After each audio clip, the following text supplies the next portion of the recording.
Okay, guys, so I wanted to introduce you to Demi today. Demi, say hi to the people. When I'm recording videos, 9 times out of 10, no, 10 times out of 10, she's gonna be like right beside me because this is my Velcro baby. So I just wanted to introduce y'all to her. Okay, so that she's gonna be, well, because she's gonna be a constant in the camera with me. But welcome back to my channel, guys. You could be anywhere in the world, but you're here with me, and for that I'm truly grateful. So today I wanted to go into another little tidbit from my life about things that I wish I would have known when I was younger. And today's tidbit is that I would probably get my heart broken more. I know y'all like, what? No, so I think that there is nothing that will unload or unlock a new character if it's not getting your heart broken or being in a relationship that you thought had great potential and it utterly failing. Like the bounce back from that, the lessons learned from that, if you will really just soak in it and be as unbiased as possible, it's a life hack. It's truly a life hack. So I think my relationship coach, who is just wonderful, I love her to pieces, she said that one of the most critical skills in life is learning how to break up. And I thought, like, such a simple, kind of theory, but it's so true because usually people go through, multiple relationships before finding the one. Like, sure, you have that story where the person, found their person in high school and it ended up lasting for years and years and years. And they had, thousands of kids and lived happily ever after. And that's great. But for the majority of people, I would argue, it takes a few tries in the game before you land on that person. And she was saying, particularly, now I'm going to kind of sidebar for the church girls here.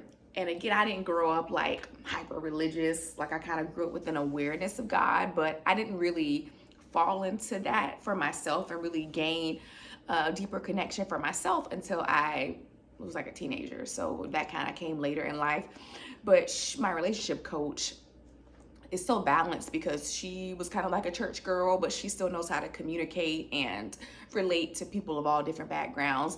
And she was saying that particularly for church girls, they don't have the propensity to bounce back as fast. And I thought, from relationships or from breakups, and I thought, gosh, that is so true.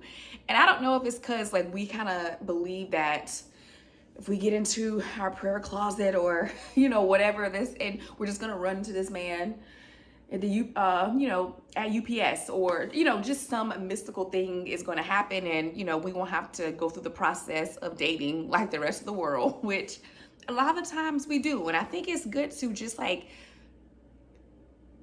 go through the process and be okay with knowing that most of this is not going to work.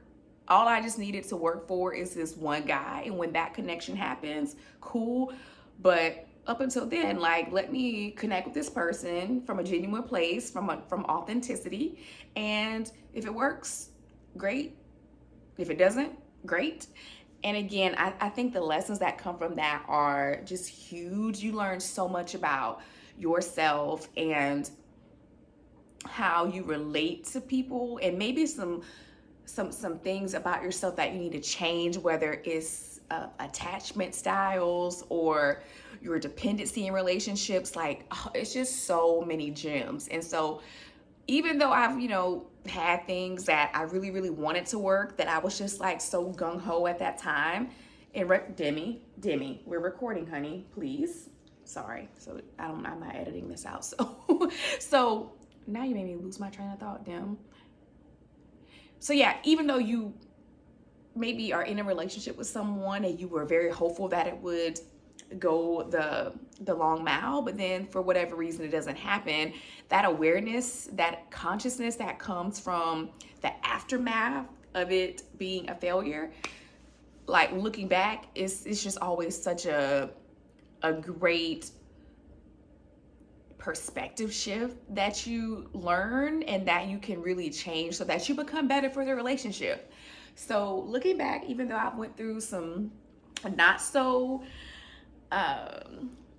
happy, breakups or instances where things kind of went south.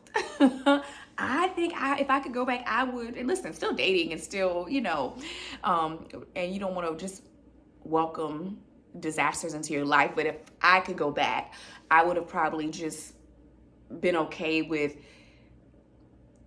connecting with other people more. And I don't mean actually, I have to honor the YouTube algorithm here, in an actual way, but just relating and getting to know people. And again, if it didn't work, then okay. I think dealing with more of that would have made me even more well-rounded and able to deal more. So I don't know, what's your thoughts? Drop it in the comments, and I will see you guys next time. Later.